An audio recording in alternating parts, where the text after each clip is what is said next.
अगर कभी मौका लगा तो बीजेपी के साथ भी गठबंधन करेंगे आप? उसके साथ तो नहीं करेंगे, बीजेपी के साथ। उसको तो देश को खत्म कर दिया है, ऐसे आदमी के साथ क्या करना है। वो तो आदमी ही नहीं रहा ना। अभी बीजेपी भूतों की पार्टी बन गई है, पलितों की पार्टी बन गई है, लूट वाली पार्टी बन गई है, झूठ वाली पार्टी बन गई। उसके साथ क्या गठबंधन करना। नमस्कार दोस्तों, आज हम पहुंचे हैं भरूच जिले के झगड़िया, जहां एक जानी मानी शख्सियत से आज हम मिलेंगे।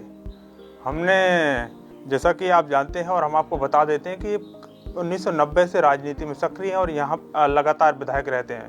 पहले जेडीयू में थे, लेकिन पिछली बार इन्होंने अपनी स्वयं की एक पार्टी बनाई, भारतीय बीटीपी, जो जिसका नाम है शॉर्ट फॉर्म।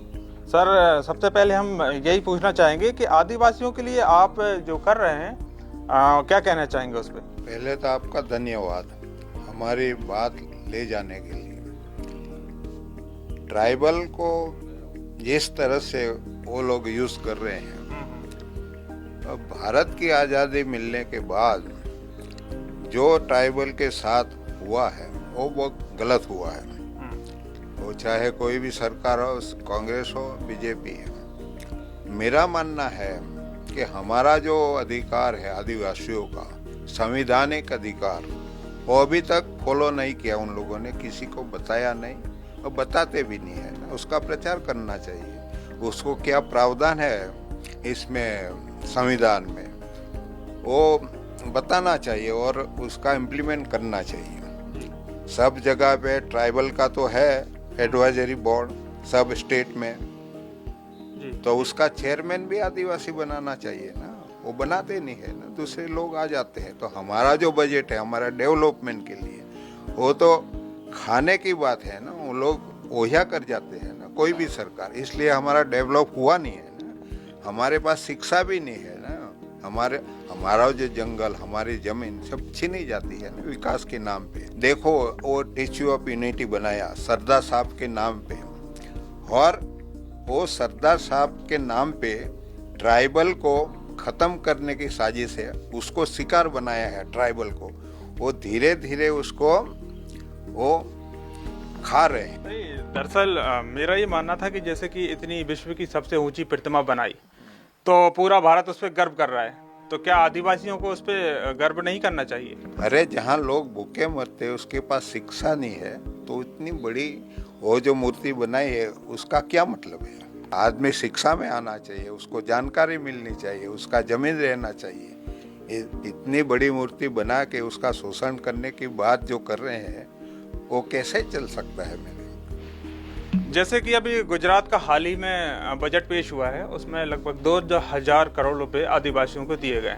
तो आपको नहीं लगता कि उनसे काफ़ी मदद हो जाएगी आदिवासियों की? बिल्कुल नहीं होगा। हमारा 2000 नहीं है, 14,000 करोड़ रुपया है हमारा। उसका पूरा प्लानिंग बना के शिक्षा के लिए, वो पानी सिंचाई के लिए और आरोग्य के लिए देना चाहिए ना। आप काफ़ी लंबे समय से आदिवासियों की मांग उठाते आ रहे हैं, लेकिन आपका मानना है कि सरकार अब तक उस पर जागी नहीं है, और आपके आदिवासियों के प्रति सरकार का रवैया थोड़ा सा अच्छा नहीं है, और ये मान सकते हैं कि ध्यान नहीं दिया जा रहा सरकार के द्वारा। जैसे कि पिछले दिनों किसानों ने आंदोलन किया, और उन्होंने 1 साल तक लगभग आंदोलन किया और अपनी बात को मनवा लिया। तो क्या आप मानते हैं कि कहीं ना कहीं ये सरकार तक आपकी बात पहुंचाने में कुछ इस तरह का देरी हो रही है, या ठीक उसका नहीं, वो नहीं है? वो सरकार सब कुछ जानती है। हम तो पहले से लड़ते हैं, मरते दम तक उसके सामने लड़ते रहेंगे, क्योंकि हमारा जो हक अधिकार है वो छीनने की बात कर रहे हैं ना। वो दबाने की बात है ना, दबा रहे हैं ना। अभी हमारे लोगों को ही गुलाम बनाया है इसमें, हमारा बजट खाने के लिए, हमारा जमीन छीनने के लिए, हमारी शिक्षा दूर, हम शिक्षा से वंचित रखने के लिए। वो तो सब एजेंडा उन लोगों ने बनाया है ना कि ट्राइबल को ही खत्म करो। अभी सब खंजर आने वाले हो कंपनियां, दूसरी जमीन तो है नहीं, ट्राइबल एरिया है, जंगल एरिया, इसमें डालने की बात है विकास के नाम पे। वो कॉरिडोर बनाने की बात करते हैं। हमारा कोई उद्योगपति है यहाँ का कोई, तो उसको देने की बात कर रहे हैं। हाँ, उसको देना चाहिए ना। उसका डेवलप तो वो कर सकते हैं यहाँ के लोग, तो उसको क्यों नहीं देते हैं। और देश का डेवलप करने की बात कर रहे हैं। अभी वो गुजरात का जो बजट है जो पहले था उसका 40% कम है।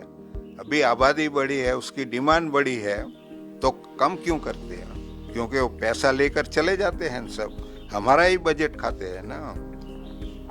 एक राजनीतिक सवाल मैं पूछ लेता हूँ कि जैसे कि अभी आपने AIMM से गठबंधन किया, तो क्या आप मानते हैं कि भविष्य में इस तरह के गठबंधन से आपकी पार्टी को कुछ फायदे होंगे, और क्या आप देखते हैं भविष्य? इसमें तो क्या कि जिसका वोट है उसको पार्टी बनाना चाहिए। भारतवर्ष में ओबीसी ज्यादा आबादी में है, उसका पार्टी नहीं है, इसलिए उसको बजट भी नहीं देते। उसका बेहाल है अभी ओबीसी का भी, इसलिए हमने सोचा कि उसके साथ कहाँ तक हम रहेंगे भी। लेकिन आपको नुकसान हुआ वो करने से? बिल्कुल नुकसान नहीं हुआ, हमको फायदा होने वाला है। आगे आप इसमें भविष्य में फायदा देखते हैं? हाँ, बिल्कुल फायदा होने वाला। ओबीसी को भी बोलता है, उसके लीडरों को, अलग पार्टी बना लो, उसके इसमें क्यों घुसते हैं? आपका तो ज्यादा वोट है।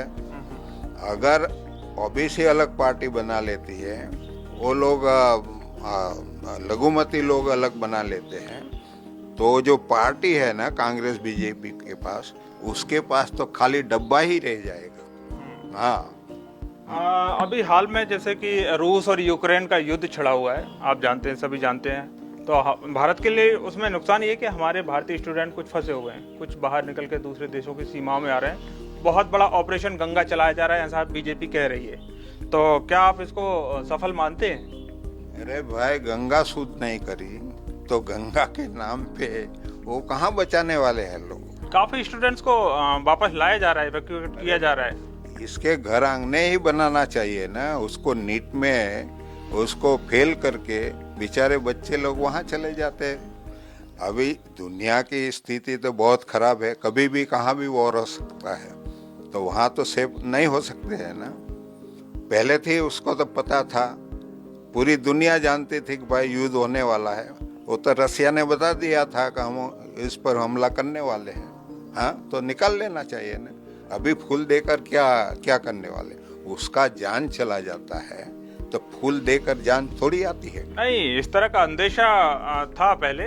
सभी लोग कयास लगा रहे थे कि लग रहा था कि युद्ध नहीं होगा, जिस तरह से अमेरिका के बयान आ रहे थे। लेकिन एकदम से हुआ, तो अब जैसे तेजी बढ़ाई गई है, तो आपको सरकार की तारीफ करना चाहिए। उसकी क्या तारीफ करने को? मजबूर बनाते हैं लोगों को, लड़के लोगों को बाहर शिक्षा लेने के लिए। यहाँ ही बनाना चाहिए ना।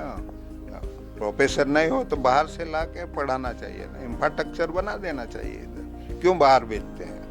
आखिरी सवाल ये है कि जैसे कि अभी आप सिर्फ आदिवासियों की बात करते हैं, मैं पूछना चाहता हूं कि आप भविष्य में अपनी पार्टी का विस्तार किस तरह से देखते हैं पूरे देश में? जैसा कि अभी आपका फोकस आदिवासियों पे है, चाहे वो मध्य प्रदेश के हों, छत्तीसगढ़ के हों, गुजरात के हों या राजस्थान के हों, कहीं के भी हों। लेकिन इसके अलावा हम आपसे ये जानना चाहते हैं कि आप आदिवासियों के अलावा भी, जैसे कि ST/SC वर्ग होता है शहरों में भी, एक तरह से देखा जाए तो वो भी शोषित है, परेशान है, तो उनके लिए आप कुछ भविष्य में करना चाहेंगे?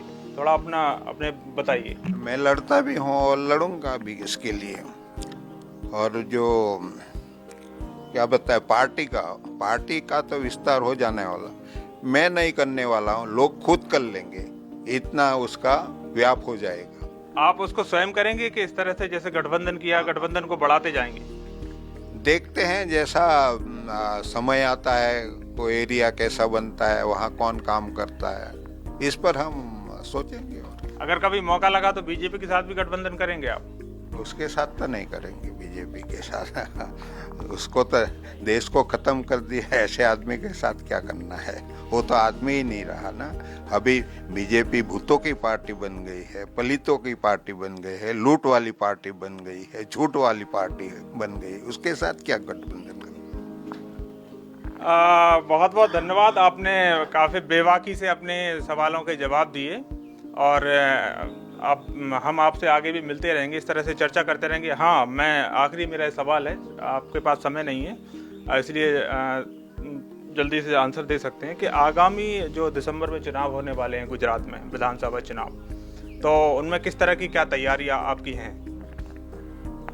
तैयारी तो कर लेंगे, ऐसे थोड़ी छोड़ेंगे उसको, ऐसे थोड़ी राज कर देंगे।